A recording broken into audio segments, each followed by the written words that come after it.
Hi everyone, welcome back to ಅನ್ಬಲ್ learning.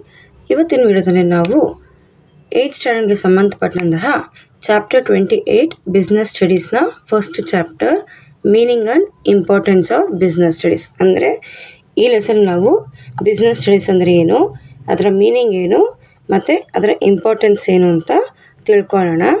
ಓಕೆನಾ? So ಈ ಲೆಸನ್ ನಾವೇನೇನು ಕರಿತೀವಿ ಅಂದರೆ, after studying this chapter you learn understand the objectives of the business, know the meaning and importance of home trade, foreign trade and entrepot trade, different types of trade, able to discuss the features of production and problem of cottage and small scale industries, know about the business ethics. So ಫಸ್ಟಲ್ಲಿ ನಾವೇನು ಕಲಿತೀವಿ ಅಂದರೆ, first ಪಾಯಿಂಟಲ್ಲಿ business ಮಾಡೋದ್ರ ಗುರಿ ಏನು, objectives ಏನು, ಮತ್ತು home trade ಅಂದರೆ ಏನು, ಫಾರಿನ್ ಟ್ರೇಡ್ ಅಂದರೆ ಏನು, ಮತ್ತು ಎಂಟ್ರಿಪೋರ್ಟ್ ಟ್ರೇಡು, ಇದರಲ್ಲಿ